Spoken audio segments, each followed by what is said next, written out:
Rapaziada, fim de jogo, Botafogo empata com São Paulo, um gosto de derrota na verdade, porque apesar de a gente ter conseguido um empate e a gente não perder para o São Paulo desde 2021, que na verdade a gente não perde desde dezembro de 2020, o time não ganhou, mano. Não ganhou. Acho que o Botafogo não pode tropeçar em casa. Acho não, tenho certeza, não pode tropeçar em casa. Principalmente diante de um São Paulo que, ainda que tenha um Ferreirinha, que é um bom jogador, errou muita coisa. Dá pra ver claramente que o time de São Paulo é muito abaixo. Muito abaixo. Não tô falando do trabalho do Botafogo. Tô falando assim, muito abaixo em relação aos times que vão brigar por algo, tá? Esse é meu parâmetro. Você colocar os times que vão brigar por alguma coisa e você colocar o São Paulo, e hoje o Botafogo também se encaixa nisso. Dois times muito abaixo, com muitos erros técnicos. O São Paulo principalmente teve a oportunidade ali de fazer mais gols e errando alguns passes que tenebrosos também. Então, um jogo que provavelmente, se o Botafogo ganha, colocaria até o Zubeldia ali com a possibilidade dele sair, né? E o Botafogo vai lá e não ganha a partida. Deixa eu só ver se eu consigo ajeitar a luz aqui. Não sei se assim ficar melhor. Enfim. De qualquer forma, eu tava gostando do primeiro tempo do Botafogo. Até o Botafogo sofreu o gol do Ferreirinha, que novamente o Marlon Freitas não marca, né? E um jogador de qualidade como o Ferreirinha, que é assim um bom jogador, inclusive traumatizou aí os botafoguenses, né? A gente contra o Grêmio em 2020, quer dizer, jogando pelo Grêmio em 2023. Quem se lembra daquela partida lá em São Januário, tenebrosa, Ferreirinha também jogou muita bola naquele dia. E aí é aquele negócio, tipo assim, o Botafogo tava jogando bem, tomou o gol, que tava muito na cara, que provavelmente tomaria um gol, porque o Botafogo tava dando muito espaço pro São Paulo contra-atacar, e quando você tem um jogador de qualidade que nem o Ferreirinha, as chances de você tomar gol são altas demais. E foi o que aconteceu, infelizmente. Numa falha de marcação, a gente deixou o Ferreirinha chutar. Essa mesma falha que deixou o Ferreirinha chutar fez com que o Botafogo tomasse o segundo gol, porque se preocuparam tanto com o Ferreirinha não chutar, não ter uma segunda oportunidade de chutar, que deixaram o jogador sozinho dentro da área. O Barbosa, que já fez isso várias vezes. Ó, o pessoal fala, mas foi erro do Paiva. Rapaziada, eu não sei se vocês se lembram, mas contra o São Paulo ano passado, na Libertadores, o Caleri ficou duas vezes sozinho de cara, no lado do Barbosa. Eu não sei se vocês se lembram, mas na final da Libertadores, o Vargas ficou sozinho, naquele mesmo lado ali do Barbosa. Então assim, o Botafogo tem esse costume de deixar os jogadores sozinhos, tá? Às vezes o Botafogo se desliga na partida, não é só questão de ser o Renato Paiva. O Botafogo tá fazendo isso já tem tempo, tá? Não é de agora. Então assim, pode ser que dessa vez tenha ficado muito mais claro isso, pode, até porque a gente não conseguiu a vitória. Mas em outras partidas que a gente jogou, inclusive contra São Paulo, tanto aqui na semifinal da Libertadores aqui, quanto lá, o Botafogo deixou o Caleri sozinho 2 vezes. E em cima do Barbosa.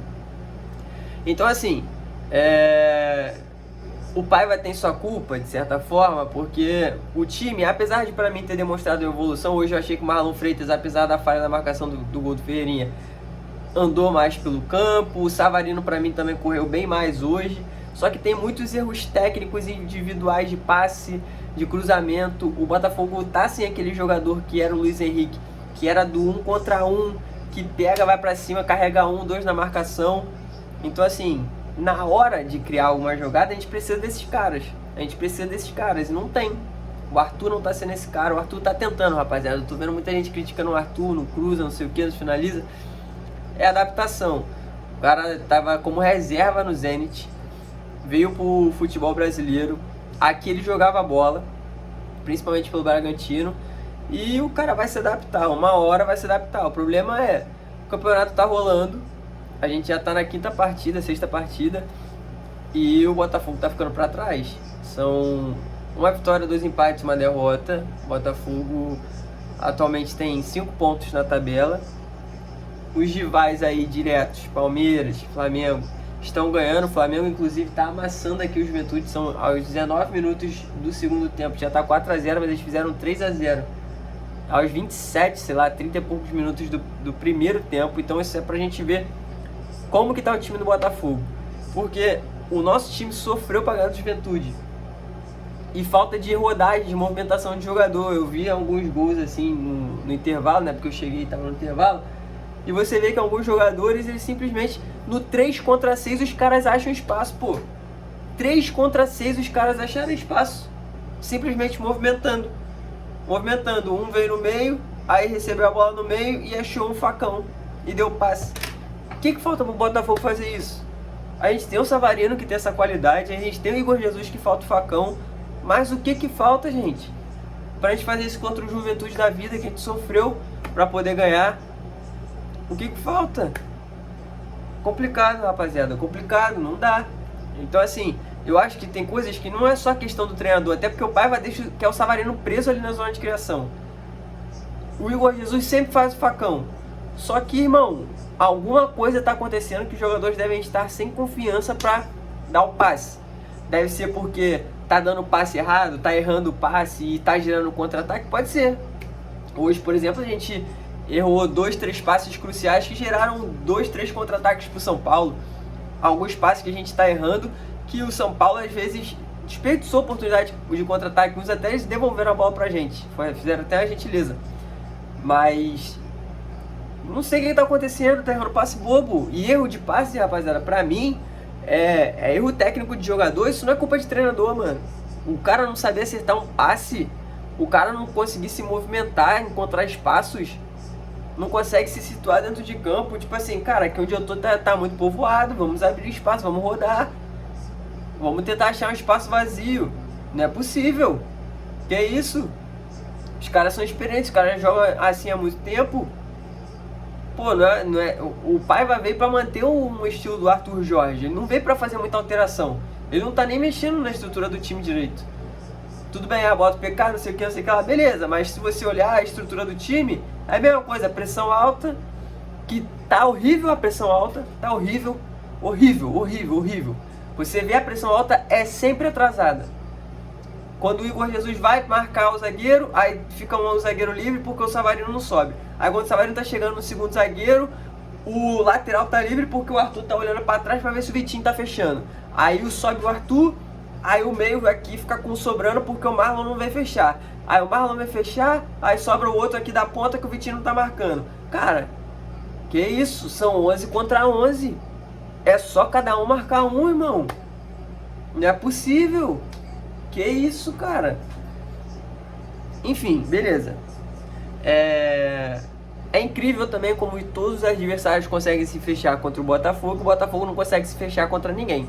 Acho isso absurdo, o time não consegue se compactar, rapaziada. Se compacta, todo mundo faz isso contra a gente, faz contra eles também, mano. Compacta o time. Tenta sair em contra-ataque. Muitos contra-ataques desperdiçados hoje. Jefinho que entrou, errou um passe crucial. O Arthur recebeu um contra-ataque 4 contra 3. Era só ele partir pra dentro dos caras. Aí ele vai e faz o quê? Abre. Aí tu que tá na zaga, tu acha que você vai lá na lateral? Tu já sabe que tá em desvantagem numérica. Tá 3 contra 4 no teu time. Pô, tu vê o cara abrindo. Você acha que é necessário tu ir lá marcar? O tempo que o cara abre é o tempo que o time tá voltando. Aí ele abre e tenta um cruzamento horrível que vai parar lá do outro lado. Enfim, assim, essas paradas, erros técnicos que, mano, fundamento de futebol. Não dá. O ponta pra mim ele tem que saber cruzar e finalizar. E driblar, é isso. Ou ele dribla e cruza, ou ele dribla e finaliza. Ele tem que saber 2 dos 3. Se souber os 3, ele vai pra Europa. Porque também não dá pra ser perfeito, né? No mais, eu vi de certa forma um pouco a evolução do time. Eu achei que o time dominou mais a partida, apesar de entregar algumas bolas bobas pro São Paulo. Até tomar o gol tava dominando, depois tomou o segundo gol, não desistiu, foi lá, buscou o empate, quase conseguiu a virada. Foi por erros de finalização que a gente não conseguiu a virada, detalhes. E é isso. Eu acho que infelizmente a gente ficar dependendo também de entrar com o Matheus Martins na ponta esquerda. O Matheus Martins é jogador de segundo tempo, não tenta 1 contra 1, quando tenta, das poucas vezes erra, tomadas de decisão muito erradas. O Arthur fica muito sozinho, ninguém aparece. Hoje eu até achei a partida do Vitinho um pouco ok, vi o Vitinho evoluindo um pouco, porque o Vitinho deu profundidade, coisa que o Vitinho não faz, já reclamei aqui. Hoje ele deu profundidade. Deixa eu ver se eu consigo pontuar aqui mais ou menos. Saída de bola do Botafogo um pouco arriscada, mas conseguiu até trocar alguns passes legais ali na zaga, só que me mata o coração ver o John receber a bola quase na linha do gol.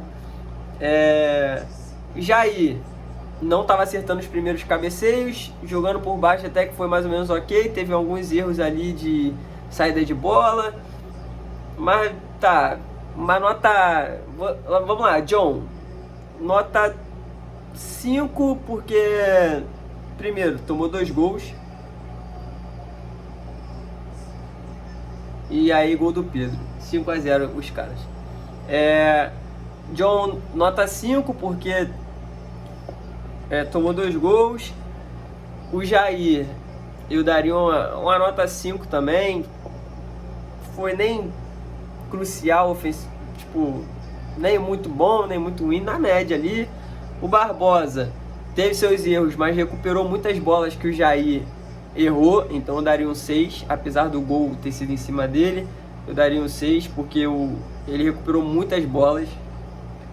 Aí, Cuiabano já vai para um 6, 7 ali, muito bom ofensivamente, mas cansou, desgastou, coitado do moleque, mano. Correu o jogo inteiro,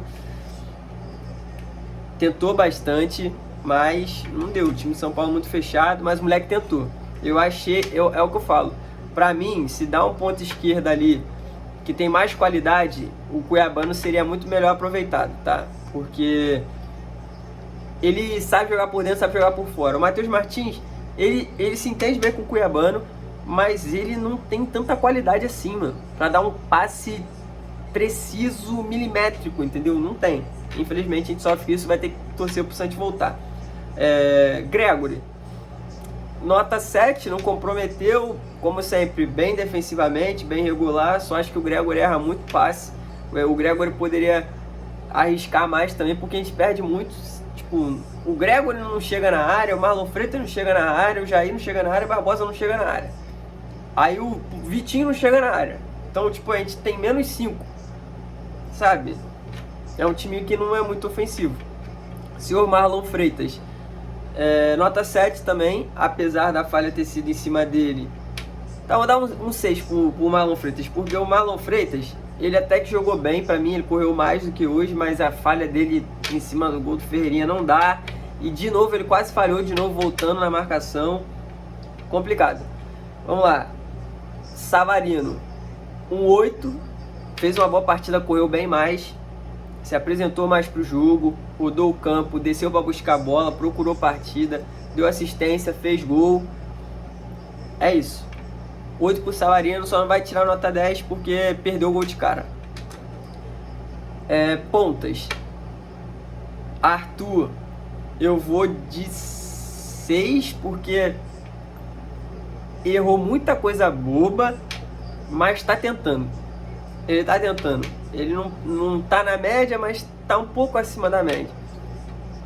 O Igor Jesus, vou 7, porque apesar do gol, eu achei que ele apareceu pouco no jogo.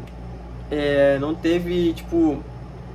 tudo bem que não tem culpa da bola aparecer pra ele, mas eu achei que a movimentação dele às vezes foi um pouco lenta. Às vezes ele segurou a bola ali, fazendo o pivô até demais, podendo dar passe para poder aproveitar o contra-ataque. Mas é isso. E caraca, a bateria. E o senhor Matheus Martins, eu vou de 5, porque nem fez muito, mas também não fez pouco, ainda perdeu um gol de cara. Aí entrada de jogador, não tem muito o que falar. Achei que o Ponte entrou bem, Jefinho entrou bem, mas entrou no finalzinho também. O PK entrou bem também, por mais que critique a time precisando de ofensividade, entraram com o PK. O cara já entrou arriscando a finalização, conseguiu o escanteio e tal. Achei que ele pode ser útil, mano. Pode ser útil, infelizmente. Depender dele, que não Não foi útil nem com o time de 2024, mas ele pode ser útil. E o Sr. Paiva, nota 6, porque apesar de a gente ter empatado a partida, ele mexeu bem, o time melhorou um pouco no segundo tempo e estava bem até tomar o gol. E aí ele precisa melhorar muito a questão defensiva, muito. Acho que agora é o foco principal do time, tem que melhorar. E é isso, rapaziada. 15 minutos de vídeo, empatamos, não conseguimos ganhar, mas vambora, tem muito campeonato, correr atrás desse prejuízo é agora. É ganhar fora deles, né? Ganhar deles lá no Morumbi para poder recompensar, porque teoricamente a gente tem que ganhar todas em casa e pelo menos empatar todas fora. Então se a gente conseguir algumas vitórias fora e alguns empates aí, vai dar bom, entendeu? Principalmente esses trocados assim, tipo a gente empatou em casa, mas se ganhar fora deles já compensa, 4 pontos nos 6 pontos valendo, entendeu? Mas é isso. Olha, rapaziada, tamo junto e até o próximo vídeo. É nóis.